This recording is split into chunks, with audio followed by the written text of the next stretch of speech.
America এবং ইসরায়েলের যে ভালোবাসা, এই ভালোবাসার কাছে শাহজাহান, মমতাজ, লায়লা, মজনু এরা কোনো কিছুই না। শুধু গত ১ বছরেই আমেরিকা ইসরায়েলকে $18 বিলিয়ন মিলিটারি এইড দিছে, যেটা বাংলাদেশের রিজার্ভের অলমোস্ট সমান। এবং ১ বছরে এত টাকা মিলিটারি এইড হিসাবে আরেকটা দেশ থেকে একটা দেশ পাইছে, এই জিনিস পৃথিবীর ইতিহাসে কখনো হয় নাই। প্রশ্ন হলো, পৃথিবীর বেশিরভাগ দেশ ইসরায়েলকে এত হেট করলেও আমেরিকা কেন ইসরায়েলের জন্য এত পাগল? এই ভালোবাসা শুরু হইলো কিভাবে? এই বন্ধুত্বের রহস্য কি? আজকে আমরা বোঝার চেষ্টা করবো এই বন্ধুত্বের রহস্য। কাহিনীটা খুবই ইন্টারেস্টিং। চলুন শুরু করা যাক। 1948 সালের মে মাসের 14 তারিখে আমেরিকার তৎকালীন প্রেসিডেন্ট ট্রুম্যান একটা রেকর্ড করেন। রেকর্ডটা কি? উনি ইসরায়েলকে দেশ হিসেবে স্বীকৃতি দেন। এখন একটা দেশের আরেকটা দেশকে স্বীকৃতি দেওয়া তো কোনো রেকর্ড না। আমেরিকা তো বাংলাদেশকেও স্বীকৃতি দিছিল 1972 সালের এপ্রিল মাসে। ট্রুম্যানের ক্ষেত্রে এটা রেকর্ড, কারণ ট্রুম্যান ইসরায়েলকে দেশ হিসেবে স্বীকৃতি দিছে মাত্র 11 মিনিটের মধ্যে। মজার ব্যাপার কি দেখেন, ট্রুম্যান 11 মিনিটের মধ্যে স্বীকৃতি দিল, তার মাত্র 2.5 দিন পর রাশিয়া স্বীকৃতি দিছে ইসরায়েলকে। জিনিসটা আপনি দেখেন, আমেরিকা এবং রাশিয়া দুইটা একজনের শত্রু দেশ, কিন্তু দুই দেশই ইসরায়েলকে স্বীকৃতি দেওয়ার জন্য লাফালাফি করতেছে যে কে কার আগে স্বীকৃতি দিবে। প্রেসিডেন্ট ট্রুম্যানকে পরে জিজ্ঞেস করা হয়েছিল যে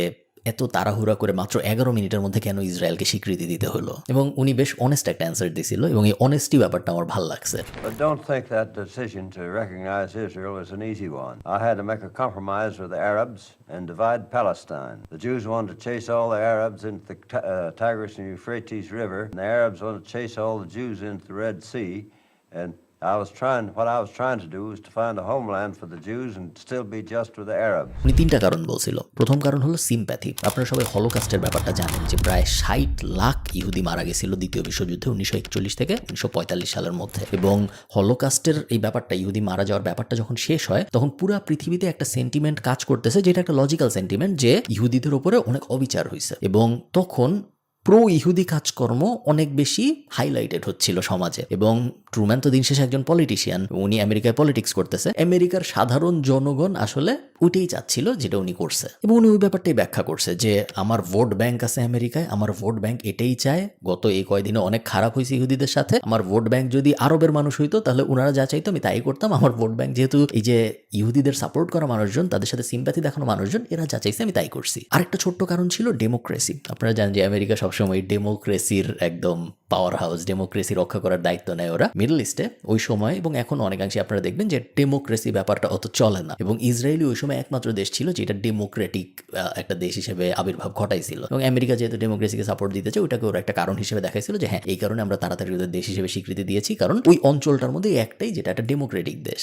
তো আমেরিকা ইসরায়েলকে স্বীকৃতি দিল, কিন্তু ভালোবাসা কিন্তু এখনো শুরু হয়নি। ইনফ্যাক্ট স্বীকৃতি দেওয়ার প্রথম 10 বছর ইসরায়েলকে আমেরিকা কোনো ধরনের সাহায্য করেই নেই বলা যায়। আমেরিকার ওই সময় পুরা ফোকাস ছিল যে কোল্ড ওয়ার শুরু হচ্ছে, কোল্ড ওয়ার চলতেছে, সোভিয়েত ইউনিয়নকে কিভাবে কোল্ড ওয়ারে পরাজিত করা যায়। ওই সময়ে আপনারা অবাক হবেন আজকে জানলে যে আমেরিকা কিন্তু ইসরায়েলকে অস্ত্র বেচত না। ইসরায়েলের যে ফার্স্ট অস্ত্রশস্ত্র, ওগুলো কিন্তু ইসরায়েল ফ্রান্স থেকে কিনছিল। এই সব কিছু বদলায় যায় যখন 1967 সালের 6 দিনের যুদ্ধটা হয়। 67 যুদ্ধ নিয়ে আপনারা সবাই মোটামুটি জানেন। ভয়ঙ্কর একটা যুদ্ধ হয়। এক পাশে ছিল ইসরায়েল, অন্য পাশে ইজিপ্ট, জর্ডান এবং সিরিয়া। এই যুদ্ধে ইসরায়েল জিতে, এবং বেশ কনভিনসিংলি জিতে।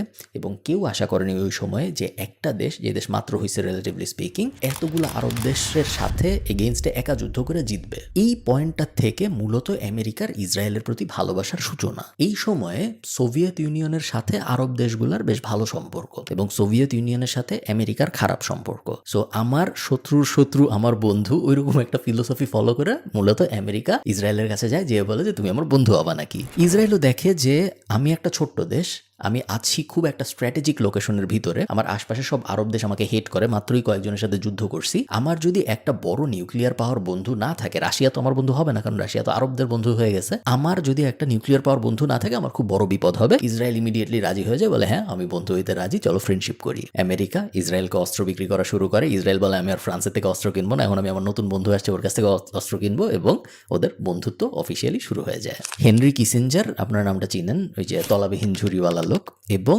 তখন আমেরিকার প্রেসিডেন্ট ছিল হইল গিয়ে নিক্সন। এই দুইজন মিলে মূলত ইসরায়েলের সাথে আমেরিকার বন্ধুত্বটা পাকাপোক্ত করে। আপনি যদি আমেরিকার পিওভি থেকে দেখেন, পয়েন্ট অফ ভিউ থেকে, তাহলে অ্যাকচুয়ালি আমেরিকার জন্য এটা স্ট্র্যাটেজিক্যালি রাইট মুভি বলেই মনে হয়, কারণ ওই অঞ্চলে আমেরিকার একটা এলাই দরকার ছিল, যে এই এলাই তার কথা শুনবে। বাকি দেশগুলোর তো আসলে কথা শোনার দরকারও নেই, তারা অনেক পাওয়ারফুল দেশ, আবার শুনতেও না কারণ সোভিয়েত প্রভাবে।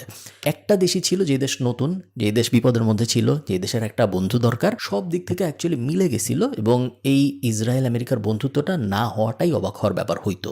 এরপরে 1973 বা 1974 একটা যুদ্ধ হয়, যে যুদ্ধে আমেরিকা ইসরায়েলকে সরাসরি সাপোর্ট দেয় ওই যুদ্ধ থেকে বাঁচার জন্য, এবং তারপরে 1978 সালে আমেরিকা যে একটা ডিল করে, এই ডিলটাকে আমরা বলবো বড় ভাই ডিল। বড় ভাই ডিলটা কি, ও ইসরায়েলের কাছে যায় এবং ও ইজিপ্টের কাছে যায়। জিমি কার্টার ছিল তখন প্রেসিডেন্ট, এবং এই দুই দেশের কাছে যায়। আমেরিকা বলে যে ভাই তোমরা দুইজনই ভালো, তোমাদের মধ্যে মারামারি করার দরকার নেই, আমি ইসরায়েলকে বছরে $3 বিলিয়ন দিব এবং আমি ইজিপ্টকে বছরে $2 বিলিয়ন দিব। বদলে তোমরা দুইটা জিনিস করবা। 1 নম্বর জিনিস, নিজেদের মধ্যে মারামারি কামড়াকামড়ি করবা না, এবং 2 নম্বর জিনিস, আমি যখন যা বলবো শুনবা। দুই দেশই রাজি হয়ে যায়, এবং এই যে আমেরিকা ইসরায়েলকে টাকা দেওয়া শুরু করলো, এই টাকা দেওয়া কখনো আর থামে নাই। আচ্ছা, আপনারা ভাবতে পারেন যে এটা কেমন ভালোবাসা, এই ভালোবাসা কি শুধু টাকা দিয়েই সীমিত? আমেরিকা কি ইসরায়েলকে খালি টাকাই দিতে থাকবে? ভালোবাসার একটা গোল্ড ডিগিং টাইপ সম্পর্ক হয়ে গেল, ভালোবাসা হইল না? ব্যাপারটা তা না, ব্যাপারটা আসলে এর থেকে আর একটু ডিপ। আমেরিকা এবং ইসরায়েল 1985 সালে ফ্রি ট্রেড এগ্রিমেন্ট শুরু করে। আমেরিকার প্রথম ফ্রি ট্রেড এগ্রিমেন্ট এটা। এর আগে আমেরিকা কারোর সাথে ফ্রি ট্রেড এগ্রিমেন্ট করে নাই। এবং কয়দিন আগে আপনারা দেখলেন না যে ডোনাল্ড ট্রাম্প একটা খাতা দিয়ে সবাইকে দেখাইলো যে এর বিরুদ্ধে ট্যারিফ এত%, ওর বিরুদ্ধে এত%, এর বিরুদ্ধে 40-30 ইত্যাদি। ইসরায়েলের নাম কিন্তু নাই, কারণ ইসরায়েল থেকে আমেরিকায় কোনো পণ্য পাঠাইতে বা আমেরিকার থেকে ইসরায়েলে কোনো পণ্য পাঠাইতে 0 ট্যারিফ, কোনো টাকা পয়সা খরচ হয় না ট্যাক্স হিসেবে। এখানেই একটা ইন্টারেস্টিং টুইস্ট আছে। এই ফ্রি করে আমেরিকার যে লাভ হয় নাই এমন না, এটা খুব ইন্টারেস্টিং এবং ইন্টেলিজেন্ট একটা মুভ ছিল। কারণ আপনারা এই ব্যাপারটা, আমরা ইসরায়েলকে যতই হেট করি, আমাদের এটা অ্যাগ্রি করতে হবে যে ইসরায়েল অ্যাকচুয়ালি বেশ স্মার্ট একটা দেশ। এবং এই যে স্মার্ট একটা দেশ, ইসরায়েল 3টা কারণে বিখ্যাত ছিল ওই সময়। 1 নম্বর হল গিয়ে ইন্টেলিজেন্স, মোসাদ অনেক স্ট্রং একটা ইন্টেলিজেন্স ছিল। 2nd মেডিকেল ইকুইপমেন্ট, এবং 3rd টেকনোলজি। এই 3টা ব্যাপারে ইসরায়েল পুরো দুনিয়ার বেস্টদের মধ্যে একজন ছিল। আপনার যত বড় শত্রুই হোক, আপনার শত্রুর শক্তিমত্তা সম্পর্কে তো আপনার জানতে হবে, তাই না? সো বেশ স্ট্রং ছিল। আমেরিকা এই যে ফ্রি ট্রেড এগ্রিমেন্টটা করলো, এতে করে ইসরায়েলের তো লাভ হইছেই, আমেরিকারও অনেক লাভ হয়েছে, কারণ ইসরায়েলের অনেক ট্যালেন্ট আমেরিকায় যাওয়া শুরু করছে, ইসরায়েলের অনেক প্রযুক্তি আমেরিকায় যাওয়া শুরু করছে। এবং বলা হয় বর্তমানে আমেরিকার 3 থেকে 4 লাখ জবের ডিরেক্ট কারণ হইল এই ফ্রি ট্রেড এগ্রিমেন্ট। এটা যদি না থাকে, মূলত ইসরায়েল আমেরিকায় 4 লাখ কর্মসংস্থান সৃষ্টি করছে। যদি ফ্রি ট্রেড এগ্রিমেন্ট চলে যায়, 4 লাখ কর্মসংস্থান নাই হয়ে যাবে। আরেকটা বড় কারণ যে কারণে আমেরিকা ইসরায়েলকে অনেক ভালোবাসে, সেটা হলো ইসরায়েলের AIPAC lobbying, the American Israel public affairs committee. এই কমিটিটাকে ফরচুন ম্যাগাজিন বলছিল পৃথিবীর সবচেয়ে পাওয়ারফুল লবিং কমিটিগুলোর একটা। প্রত্যেক বছর যখন এদের ইভেন্ট হয়, ওই যে বছর শেষে হয় না পিকনিক টাইপ জিনিসপত্র, এমন কোনো কংগ্রেসম্যান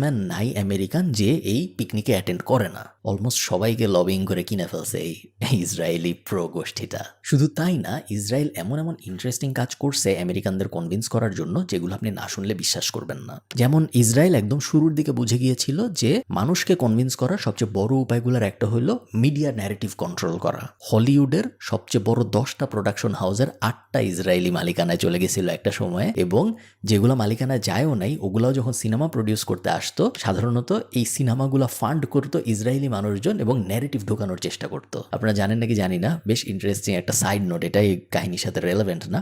প্রথম যে টাইটানিক মুভিটা বের হয়েছিল, যেটা জনপ্রিয় টাইটানিক মুভি, ওইটা না, তার আগেও আরেকটা টাইটানিক মুভি বের হয়েছিল 1940-এর আশপাশে, আপনারা ইউটিউবে পাবেন। ওই টাইটানিক মুভিটা কিন্তু হিটলারের ফান্ড করা ছিল, নাৎজি পার্টি ফান্ড করছিল এটা। এবং ওই টাইটানিকটা যদি আপনি দেখেন, ওই টাইটানিকটার থিমটা হলো যে টাইটানিক ডুবে যাচ্ছে, নাৎজি বাহিনী চেষ্টা করতেছে টাইটানিক যেন না ডুবে, এবং ওদেরকে হিরো হিসেবে দেখানো হয়েছে ওই পুরো সিনেমাটার ভিতরে। একটা প্রোপাগান্ডা টাইপ সিনেমা ছিল। তো এই কাহিনীটা আমার হঠাৎ মনে পড়ে গেল, কারণ ইসরায়েল এই সেম জিনিস আরও অনেক বেশি যত্ন করে 40 বছর ধরে করছে, যেই কারণে আমেরিকান মানুষের মধ্যে, আমেরিকান গভর্নমেন্টের মধ্যে, আমেরিকান পলিসি মেকারদের মধ্যে প্রো ইসরায়েল যে মেন্টালিটি, এটা একদম ছোটবেলা থেকে আসছে। এটা খুব সহজে আপনি সরাইতে পারবেন না। মজার ব্যাপার কি জানেন, ইসরায়েল এখন এই সেম জিনিস ইনফ্লুয়েন্সার দিয়ে করতেছে। অক্টোবরের যে অ্যাটাকটা হলো, সেই অ্যাটাকটার পরে দেখা গেছে যে টুইটারে 4 মিলিয়ন ইমপ্রেশন কিনেছে ইসরায়েল নিজেদের ন্যারেটিভ প্রমোট করার জন্য। ডিজিটাল অ্যাম্বাসেডর ইন্টার্নশিপ প্রোগ্রাম বলে একটা বিষয় আছে ইসরায়েলের, যেখানে কলেজের এবং ইউনিভার্সিটি স্টুডেন্টদের ওরা $1000 দেয়, বদলে বলা হয় যে আমাদের কিছু ন্যারেটিভ আছে, এই 8টা ব্যাপার আছে আমরা প্রতিষ্ঠা করতে চাই, তোমাদের এই 8টা ব্যাপার প্রতিষ্ঠা করতে হেল্প করতে হবে। কিন্তু মজার ব্যাপার কি জানেন, এত কিছু করার পরেও, এত চেষ্টা করার পরেও ইসরায়েলের প্রতি মানুষের সহমর্মিতা কিন্তু আমেরিকায় কমতেছে। আপনি যদি 30 বছর আগেও পোল করতেন, আপনি দেখতেন 90% মানুষ আমেরিকায় ইসরায়েলকে সাপোর্ট করে। বাট এখনকার পোলগুলায় আমরা প্রত্যেকটায় দেখতে পাচ্ছি 50%, 45%, 52%, 53% এরকম।